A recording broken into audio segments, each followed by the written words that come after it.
So happy Monday. Welcome to our monthly Goleta Wrap meeting focused on the impacts of homelessness in the city of Goleta. And this is one of our community concerns meetings where we specifically want to have some time dedicated for hearing from residents and just community members throughout Goleta about impacts related to homelessness. So I'm joined by Chuck Flax. Do you want to introduce yourself? Oh, for some reason Uh, I can't hear you. There you go. oh, Jeff Flax, Homelessness Services Coordinator, City of Goleta. I know it here. I may have to jump off. I'm expecting to try to talk to. Oh, Chuck, your audio is kind of like going up and down. So it's like very, very quiet right now.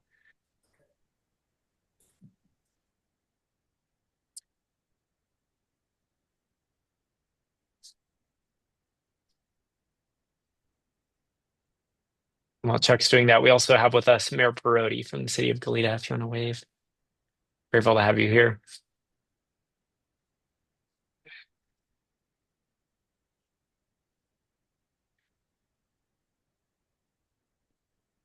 I think Chuck is relaying us a message. Is this better? Yes, that is better. Okay. Yeah. What I was saying, I'm sorry. I have a client who I may be talking to at some point during this meeting, so I may have to jump off. But welcome everybody.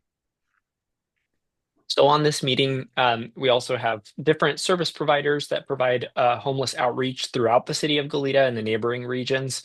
We also have city staff. We have with us Deputy Warden from the Sheriff's Office, um, as well as some of the staff at the local shelter, interim housing, and permanent housing for people experiencing homelessness. So, got a lot of different people that we're trying to coordinate together. So, this is a good place to talk about any homelessness related issues. So, we're glad you're all here. I'm going to share my screen briefly for a couple quick announcements. Number one, just being some upcoming dates. Our typical Monday morning meetings resume next Monday, and these are not as community focused. They're more for us to just coordinate services, but they're still open. That'll be Monday at 9 a.m. Chuck and I are hoping to have a table, an informational table at the Meet Me in Old Town event next Thursday at 5 p.m. So we'll just be out there distributing resources to community members about who to call related to homelessness issues, how to report them, that kind of thing. And then our next meeting like this, open to the community, will be on May 26th at 12 p.m. Again, the same Zoom link as you used today. Yes, Hey, David, I have a question for you, Landon. I think May 26th is It's Memorial Day. Memorial Day. you're right. Okay, I'll talk with Chuck. We may end up pushing it up a week, so it would be potentially on the 19th. I think we should do Great. that. Thank you for bringing that up. Um, Also, just bring up for community members that may be new, this is a part of a broader effort with the entirety of South County. So the city of Santa Barbara and the city of Carpinteria as well are involved in kind of this project that we have called the South County Collaborative. And we do have some 3-year goals that we're trying to achieve. So we are asking, especially like local business leaders, to fill out this survey for us. We're trying to get a sense of their understanding of homelessness issues or perceptions so that we can kind of have a good baseline of where to go with some of these goals. But we really do want to see increase in prevention of homelessness, an increase in the number of people getting off the streets, and specifically those with significant mental health and substance use needs, and an increase in the number of people who are able to retain their housing once they get housed. So got a lot of plates spinning, but we'd love for you to be involved with us. I just want to clarify, because Landon's used to talking about this a lot. This is the SB Act goals for the next 3 Thank years. The you. city of Goleta will be revising its strategic plan um, at the beginning of not this coming fiscal year, but the following fiscal year. We're actually going to start the strategic planning process a year from now. So more to come on that. But we're an active participant. This is the South Coast strategy, which includes Carpinteria and the city of Santa Barbara, and we're an active participant in this. Yeah, thank you for clarifying that, Chuck. That's a good segue. I'm actually just going to hand it over to Chuck to give some updates from the city of Goleta about all the things that the city of Goleta is doing to address homelessness issues.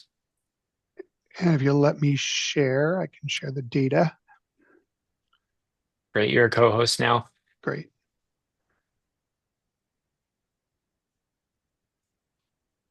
Can people see this? I'm seeing no Yes. nodding. There we go. Yes. Okay. So this is our March report. We're a month behind because we have to compile the data. And the source of this data is primarily my by name list. So just to clarify for people there, I gave a presentation at the recent Homelessness Issues Standing Committee meeting. There are three sources of data that we rely on. The first is the point in time count. The second is the homelessness management information system, which is managed by the county.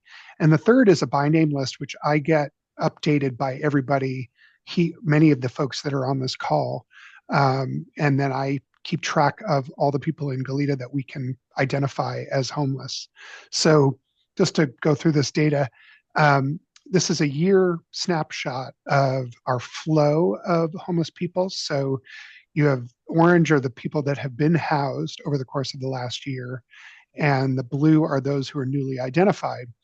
And you can see from both the grand total and the latest quarter that unfortunately we have kind of a 2-to-1 ratio of people who are newly identified on an ongoing basis versus people who are housed. And that's kind of true for the county. It's true in a lot of places. It's unfortunate. It's why we want to focus so much on prevention and diversion going forward so that we can stop this flow issue. But in Goleta, the last 4 or 5 months have been kind of good, and from the perspective of matching inflow and outflow. And I'm hoping, there are two major housing developments right on the horizon. The first is Patterson Point, which is on Patterson and the freeway, the 101. It's right next to a self-storage site. There are going to be 25 units of permanent supportive housing for people. So that's people with disabilities, people experiencing homelessness. They'll be placed like the coordinated entry system. It's kind of the same model as at Buena Tierra. Thank you, Hilda, for the acknowledgement. So we're excited about that. What I've heard from the housing authority is that's going to go up very rapidly. It's a modular project. So we'll be seeing that, I think, going up very quickly. And then the Heritage Ridge project is going to be near Los Caneros, and they're doing construction on it now. It's a little bit behind because of financing issues, but that's going to be 100 units of housing focused on people with disabilities. And we anticipate a significant number will be homeless, formerly homeless.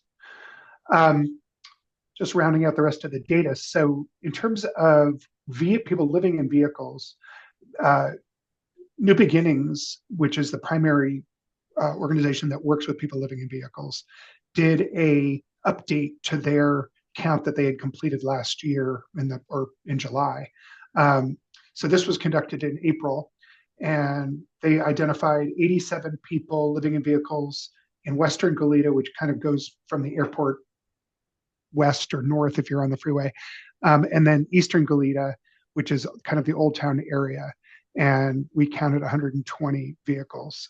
That's down from back when they did it in July. And the result of that is, part of that is the result of their outreach work and getting people housed.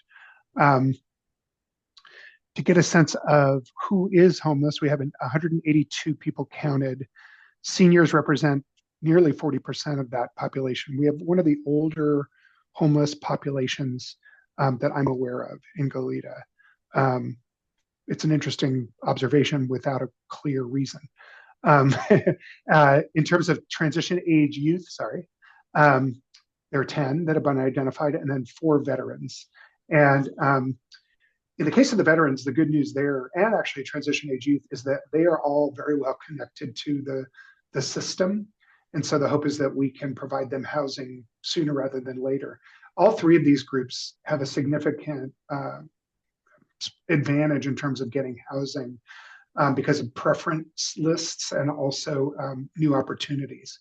So the hope is that these numbers will go down quickly. And then in terms of where people are, we have the biggest group are in encampments, and that stays pretty consistent. The second largest group are people, I'm sorry, the blue is the total. I'm sorry about that. I got confused myself. The blue is the total number. The far left blue box, dark blue box, are people in encampments, and you can see that it stays fairly consistent.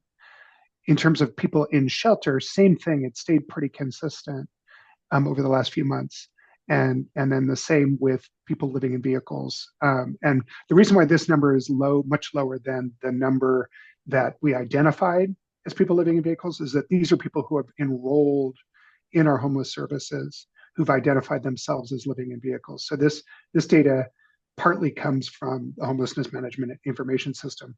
We can't really identify clearly that someone in a vehicle is necessarily homeless. They're just people that seem to be living in their vehicle at that point. But these are people that have identified and said, yeah, I'm homeless. I'd love to get out of homelessness. So that's the data. I don't know. Are there any questions about the data as long as I have this up? I can't see everybody, Landon. So What is TAY? TAY is transition aged youth, people 18 to 24 years old. Oh, okay. And it's the transition from you living in with their families to adulthood. Thank you. I'm not seeing any hands, Chuck. Okay, thank you. Stopping sharing. Let's see. Here we go. So that gives you kind of a general sense of the big picture of homelessness in Goleta. And so now we're going to talk about some homelessness specific issues. I'm hoping that we can preemptively answer some community questions by kind of going over what is being worked on currently, and then we'll have time for community members to raise questions or concerns. So I wanted to start, and Chuck, your screen is still sharing on my end. Oh, it is. I'm sorry. That's okay. I'm not seeing a stop sharing button. Let's see. I may be able to do it myself. That's really weird. Um, Let me try.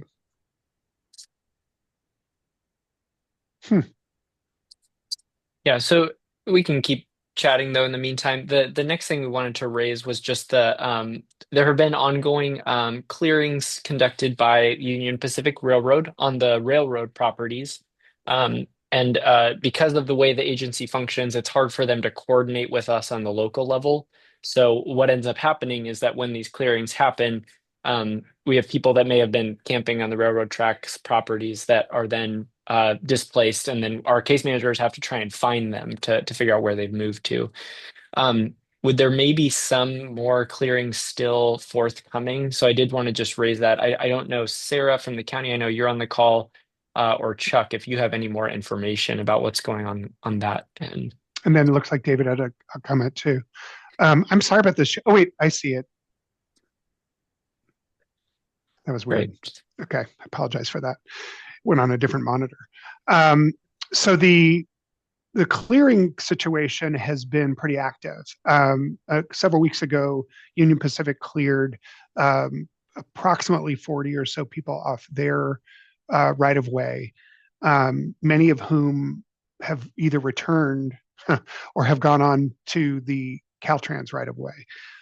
We've now heard from Union Pacific, from Caltrans, that they're planning on clearing on May 5th. They've identified 3 areas. And off the top of my head, I don't have that email handy.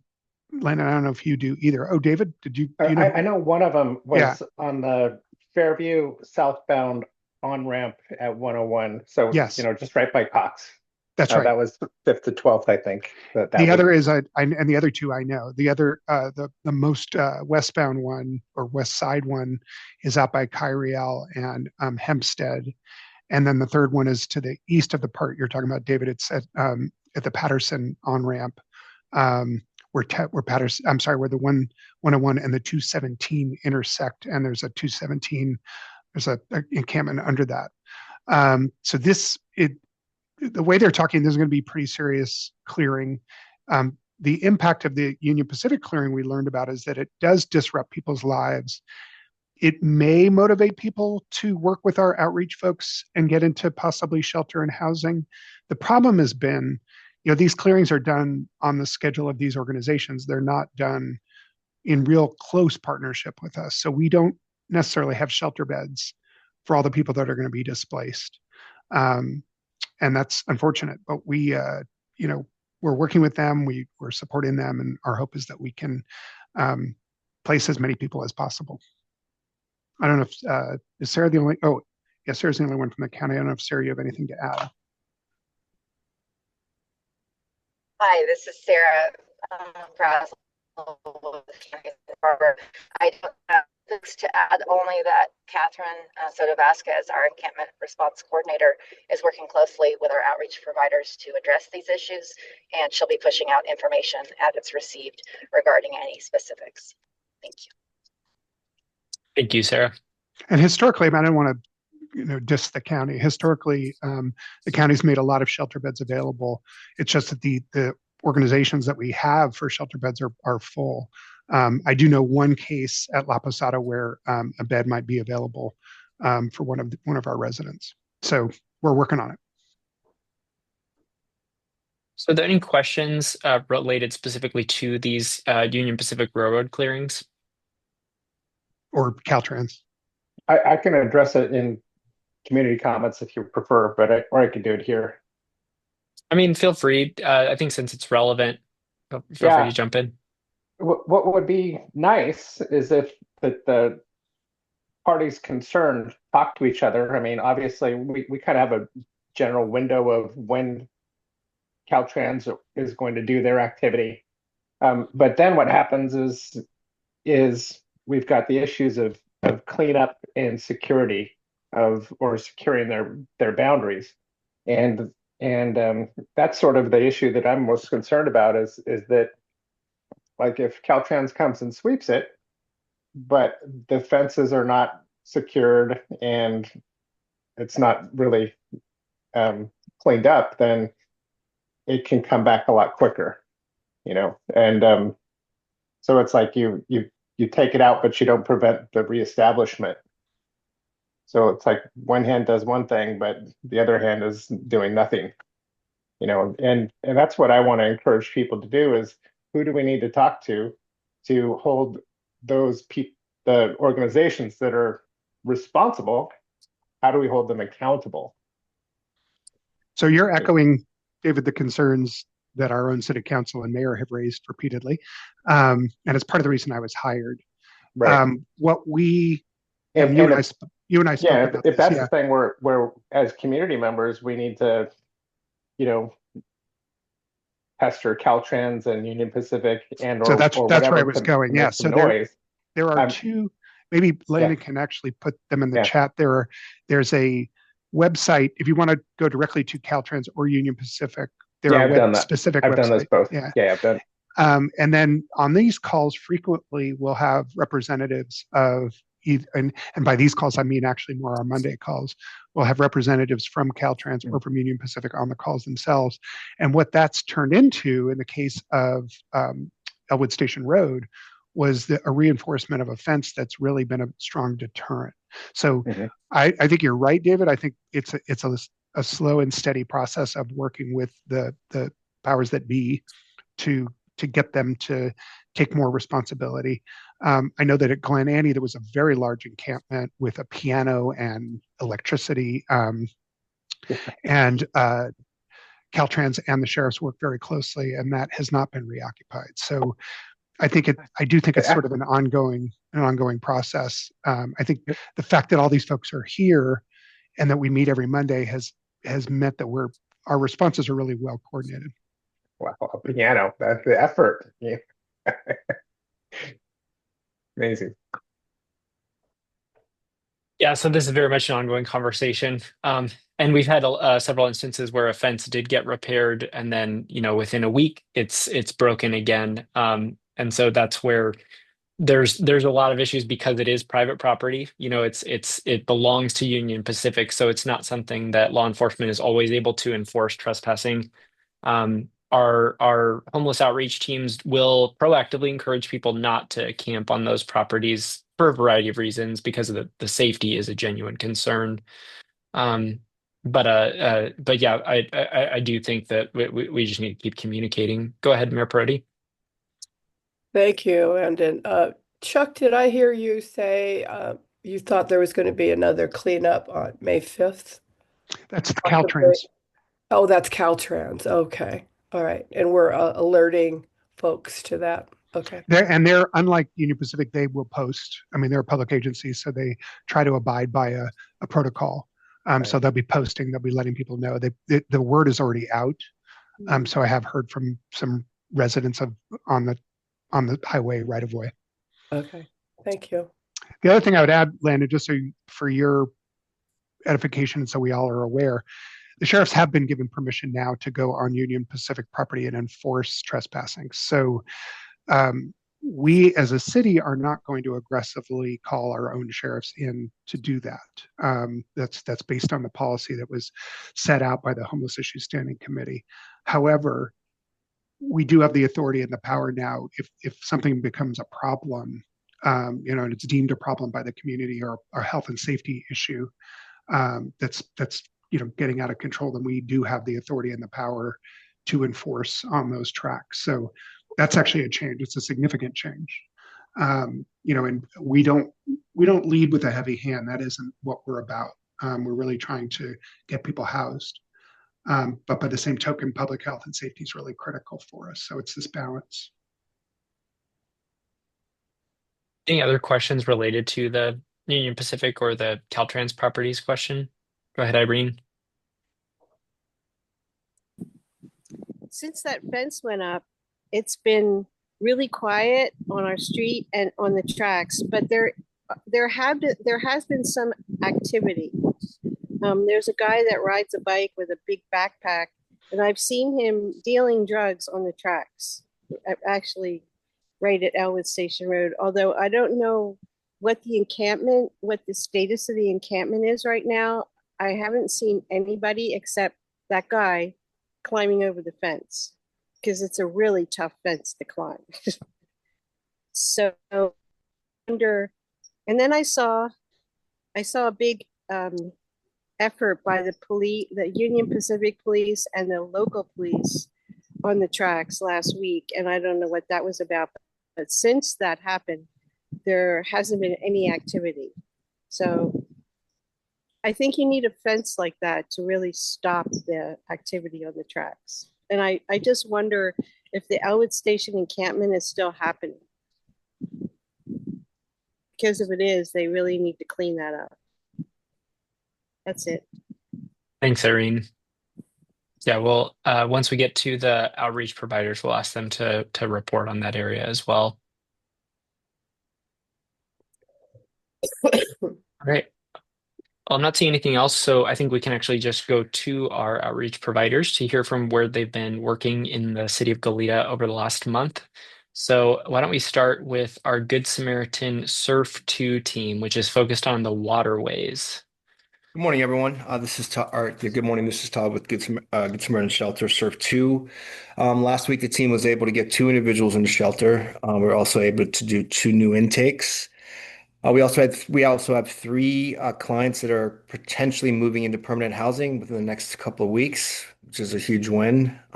We engaged with over 37 of our active clients last week. And the team did several fulcrum updates last week. The main focus was on San Pedro Creek, San Jose Creek, San Antonio Creek, Marie Ignacio Creek, Atascadero Creek, as well as Glen Annie Creek. And as of Friday, these areas are clear with the exception of 1 encampment and several debris pins. So thank you. Thank you, Todd. And let's hear from the Good Samaritan ARPA team, which is just general homelessness outreach. Hi, everyone. This is Jose with Good Samaritan ARPA Outreach.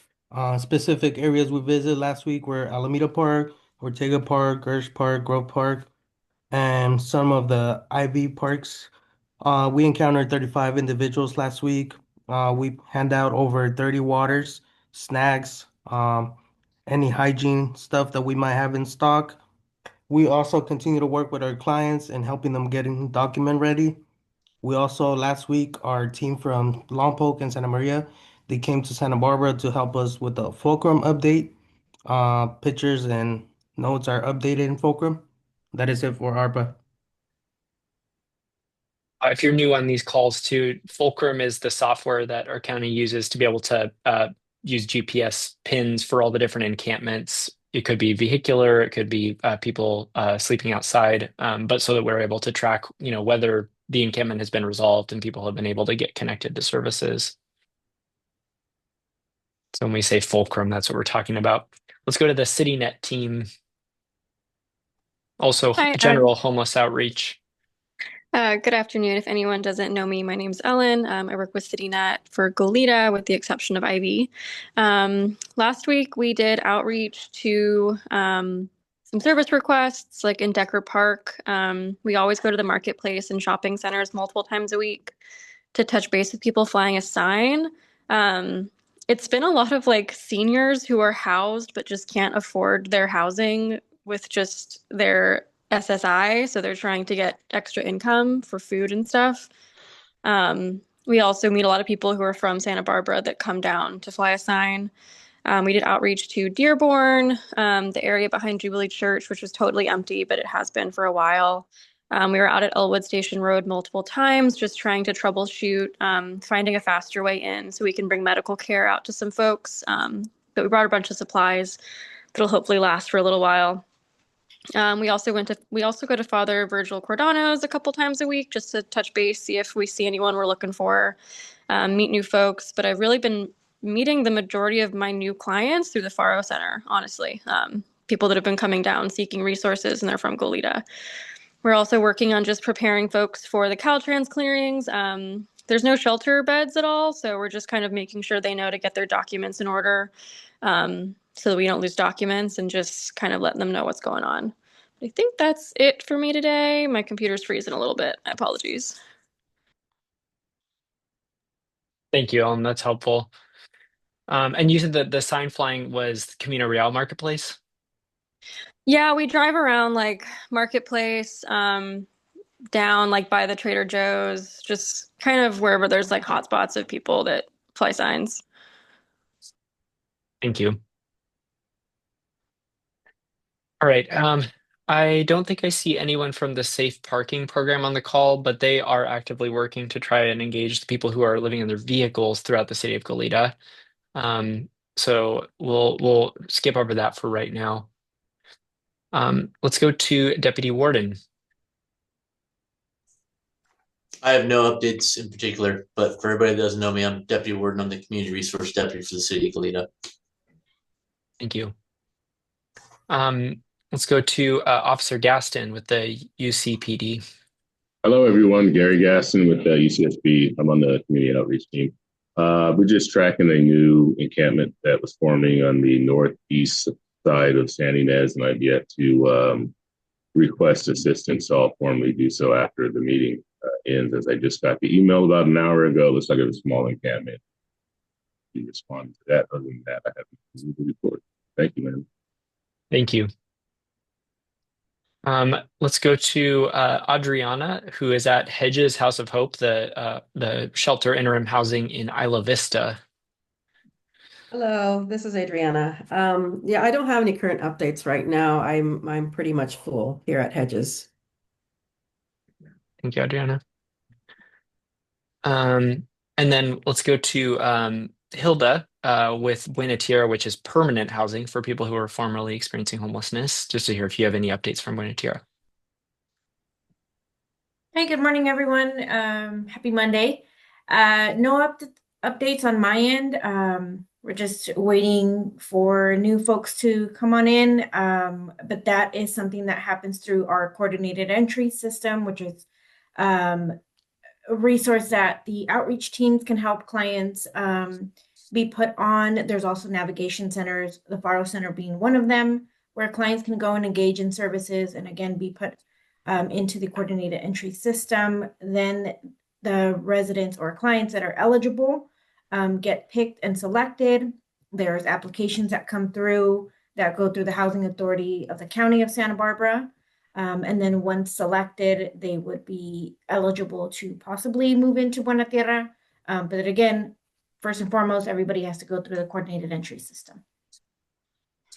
And just to add to Hilda's presentation, we've now reached a year of occupancy at Buena Tierra. And that's an exciting milestone. And we've invited some of the senior leaders at the Housing Authority, who are the owners and managers of the project, to come and speak to council.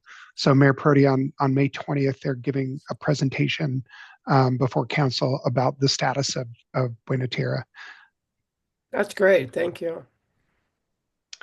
And then, as long as I have the floor, I'm going to share again and I'll remember to close. So just to show people what Fulcrum looks like and to answer Irene's question about encampments along the railroad tracks.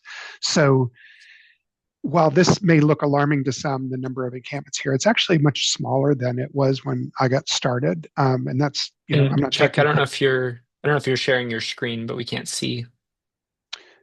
Oy. There it is. All these hiccups. I apologize. So you can see these green dots are active encampments along the railroad track, and Elwood Station Road.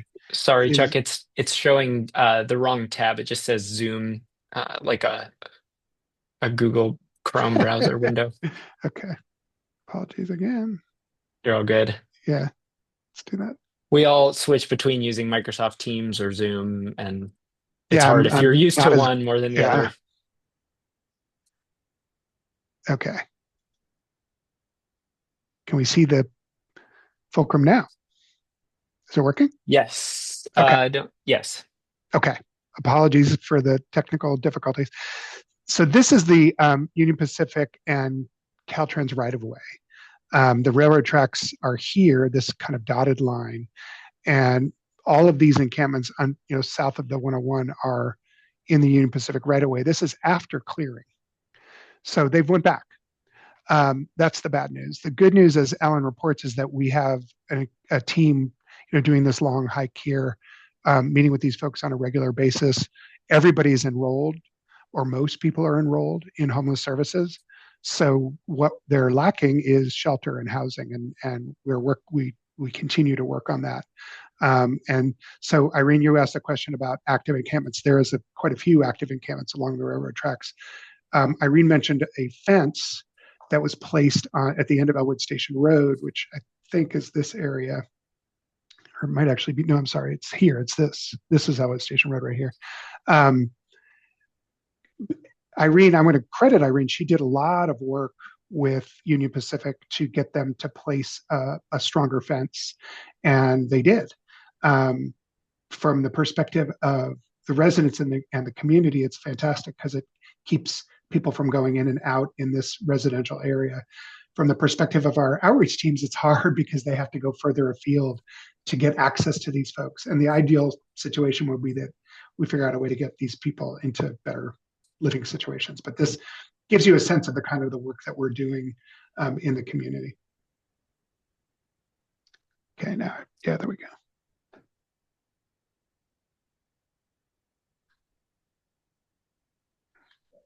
Thank you. And there's a hand raised from Mary.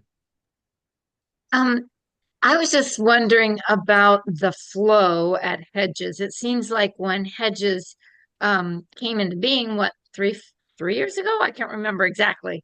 The idea was that was temporary housing, what, up to maybe 90 days or something. And I'm just wondering how that flow is going, if they're able, Adriana, are you able to get people into housing from there so that we have more beds available? It seems like every week that I've been on this call, you've reported that you don't have any beds. And of course, that would be the place that those people along the tracks that Chuck is trying to, and Ellen are trying to get off the tracks could go if some of those people were moving into housing. That was just wondering how that's going. Actually, Hedges is a 6 months to a year program, so I have clients here that can be housed up to a year. That's why, it's been pretty slow. It's no real time frame that I have. I mean, it could go that I have, two people go to housing and then it waits, or if we exit them because they've been incarcerated or other issues, but there's really no time frame. Sometimes I have availability right away and then I don't. So that's how it goes here. Thank you. Thank you both. I do have to be a little bit of a troublemaker. So, so I don't know. And I'm not trying to call you out, Adriana. That isn't necessarily the right answer. Like, I really think, and this isn't your fault, and it's not the fault of any one case manager or anything like that. We as a system should be doing better. One of the things, Mary, your question is right on point. A measure of a system's success is the speed with which you get someone off the streets, into shelter, and into housing. And back when this first got started, the ideal was about 60 to 90 days. And in communities where there is a surplus of affordable housing, that works. Unfortunately, Santa Barbara, the South County, and even now more and in the North County, we don't have a surplus of affordable housing. So it takes tremendous creativity to get people enough income, the right subsidy, the support. So Adriana's point about it taking 6 months to a year is not uncommon for the shelters because of the lack of a place to place them. So one response that we're doing in Goleta, two responses really, but the first that we're doing right away is we brought on board Partners in Housing Solutions, and their charge is to place 25 people over the next 3 years into permanent housing. And I've given them the list of people from Hedges. I know they're working with Adriana. There may be a formal agreement, because it's not just Goleta. It's anybody at Adriana's shelter might be able to take advantage of Partners in Housing Solutions. They work with private landlords, and they place people from shelter working with the private landlords. So it's a little bit different than the housing authority or something like that. So it's a nice alternative, and they've been very successful at placing people. So is that fair, Adriana? I didn't want to call you out. No, that is fair to say. And thank you for the introduction to the housing program. They came over and they saw Hedges, and we're going to be working with 4 clients at the moment. So I think it's a good start. But yes, definitely, it is something that we all need to talk about. Because if I have the beds, I would give it out, but I don't. So yes. Is that 25 people from all of the area or 25 from Goleta? 25 from Goleta. Goleta, thank you. Go ahead, Mary. Mary. So then those 2 new places that you mentioned, one at Los Carneros and one at Patterson, will that be a good place to get? I mean, we've got what, 60 at Hedges, something like that? Or is it 49? Anyway, there are quite a few at Hedges, and that might be a good, I mean, they might need to be given some priority in order to free up Hedges so we can get these people off the track. Yes. And the people, we do want to respond to the people in the community that are concerned, and so people on the tracks are a concern to the people of the community. I couldn't have said it better. And yes, that is exactly the plan.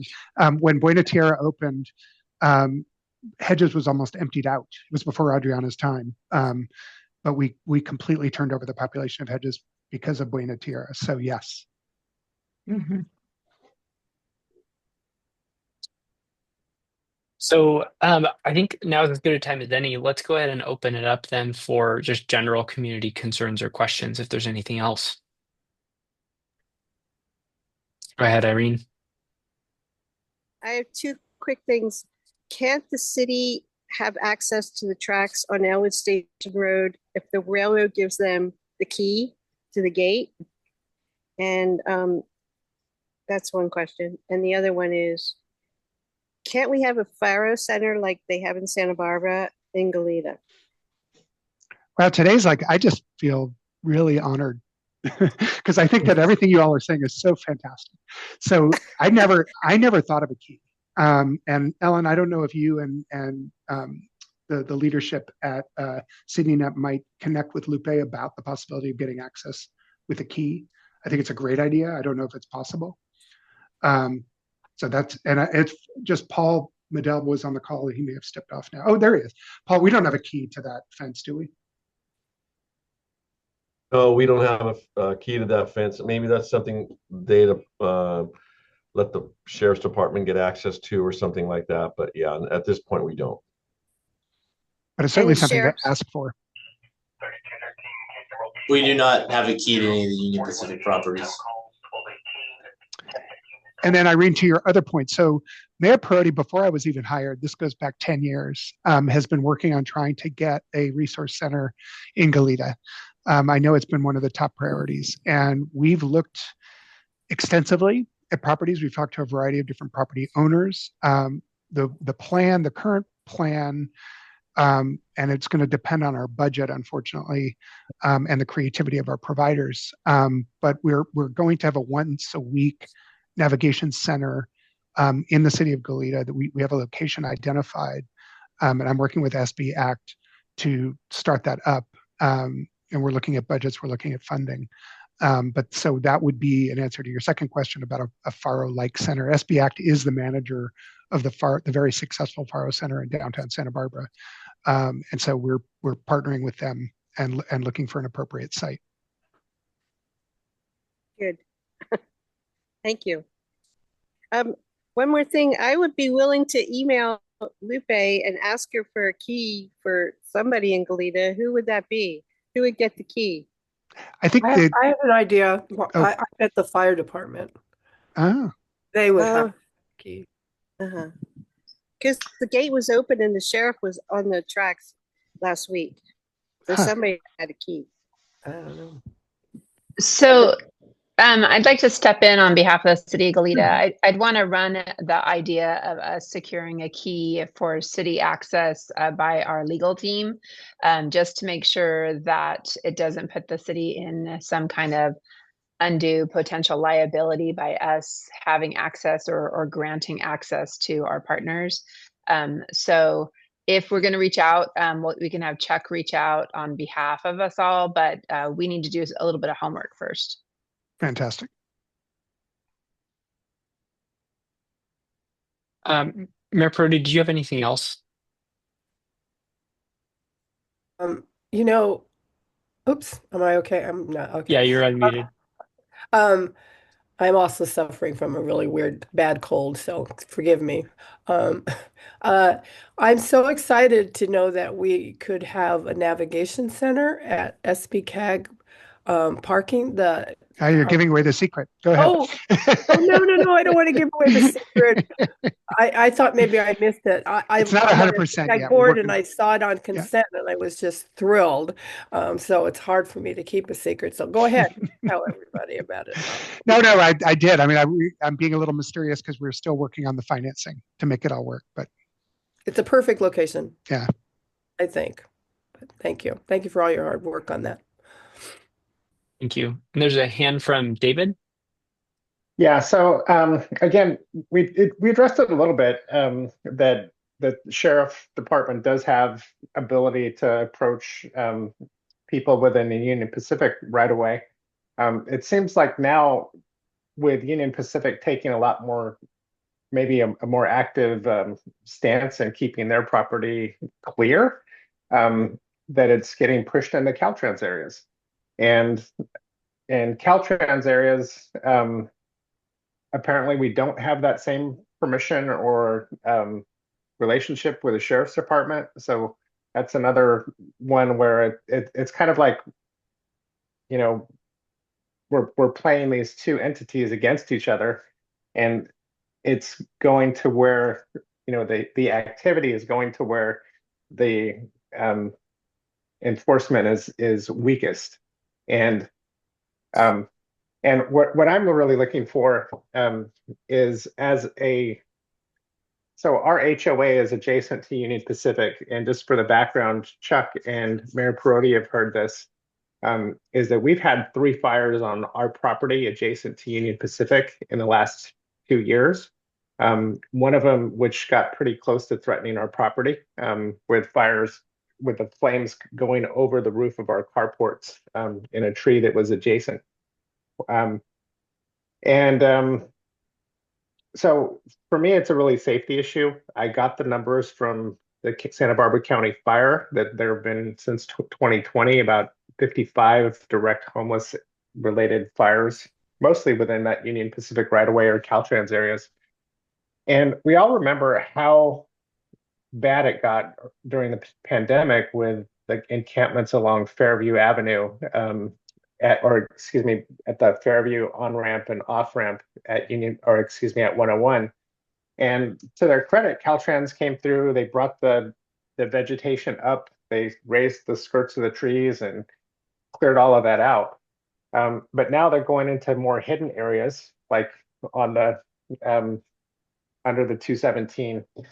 And so what I really want to encourage us to do is, who do we need to talk to get the landscaping under control so the encampments are visible, and we can also see that the fence boundaries are secure and that they're made so that they can't be cut again.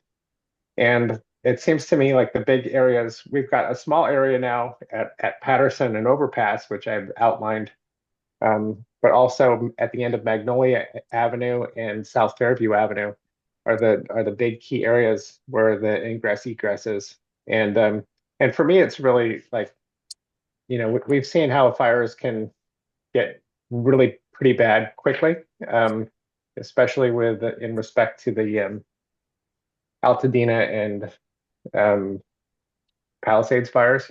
Those were pretty much weather driven, but it can change really quick. And so that's my big concern. And let me know how to help, and who to beat the drum around. But for me, it's a safety thing.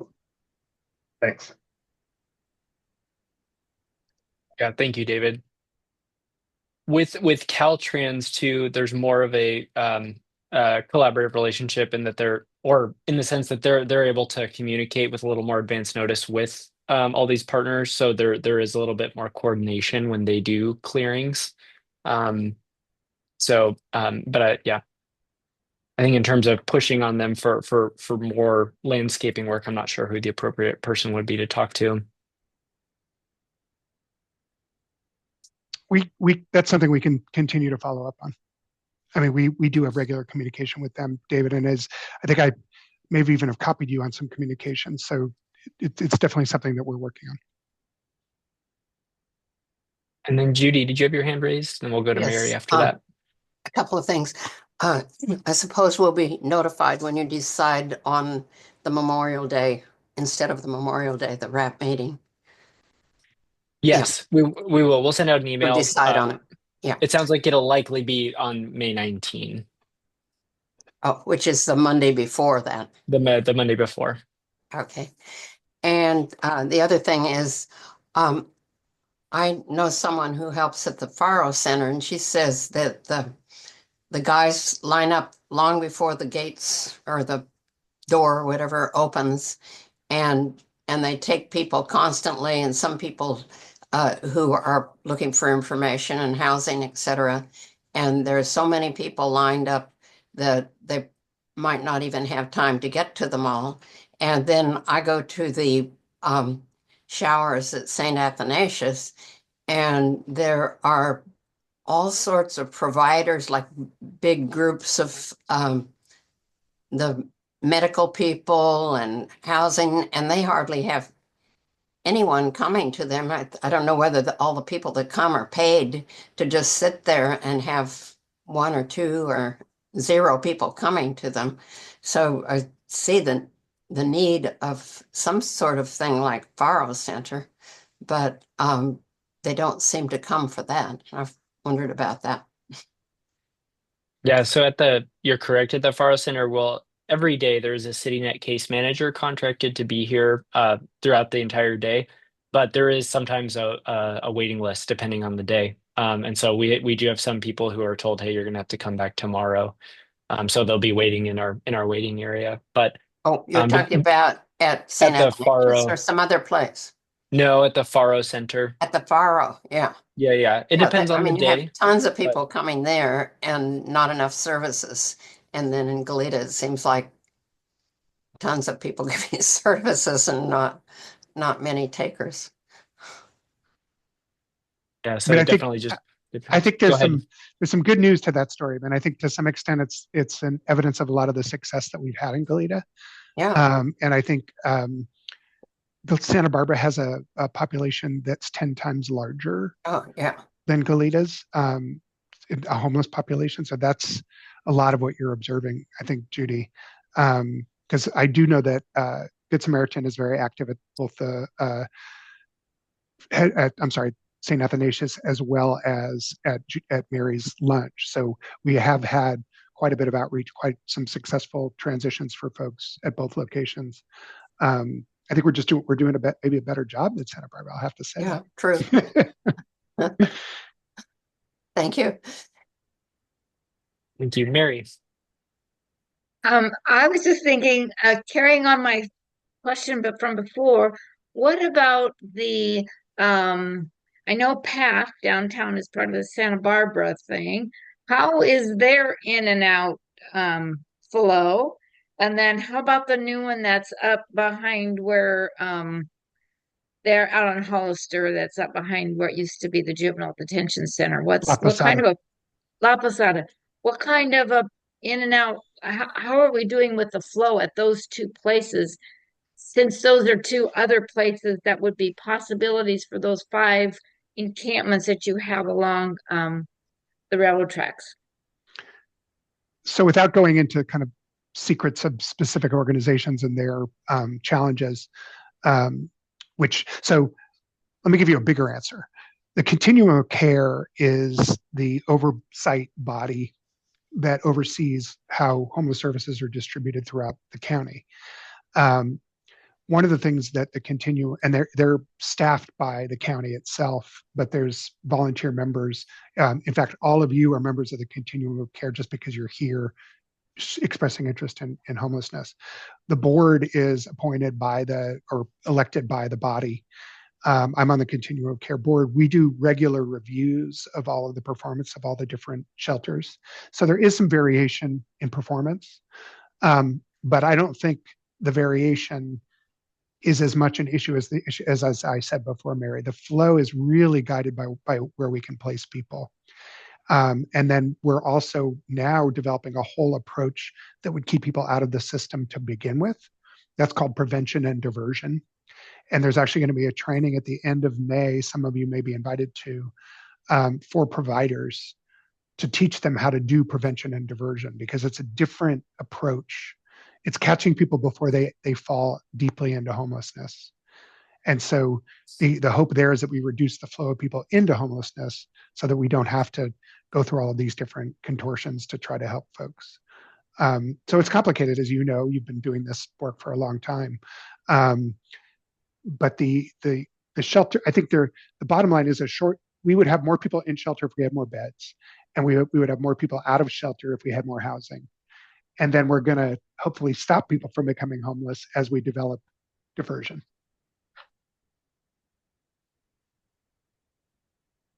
Thank you both. Any other questions or concerns? We have 3 minutes left.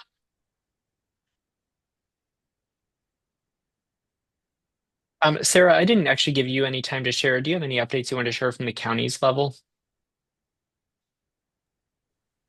I don't really have anything today to add to the conversation, but I do mirror Chuck's response regarding the flow issues that we do experience here in our county.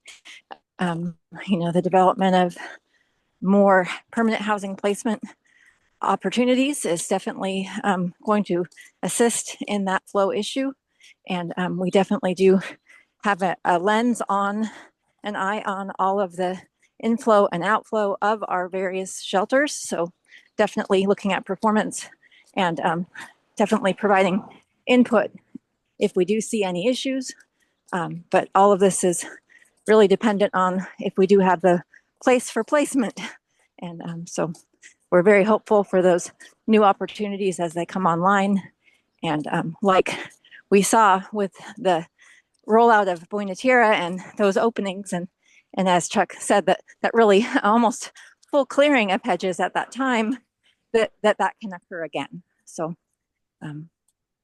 lots of work to do, more to come, but just so thankful for the collaborative efforts of all on this call, and know that we are all in communication and working to work together. Thank you. Thank you, Sarah. Yeah, I'll echo Sarah's comment by saying that I really appreciate this meeting. I appreciate all the input. I appreciate the sense of collaboration. So thank you all. I think that's as good a point as any. We'll go ahead and end today's meeting for now, but please do be in touch and continue reporting to us and communicating with Chuck specifically about any homelessness issues, because that helps us to then coordinate the services and the actions that need to happen. So thank you all for being here today. Thank you, everyone. Bye-bye. Thank you. Thank you. Have a great day. Take care, everyone.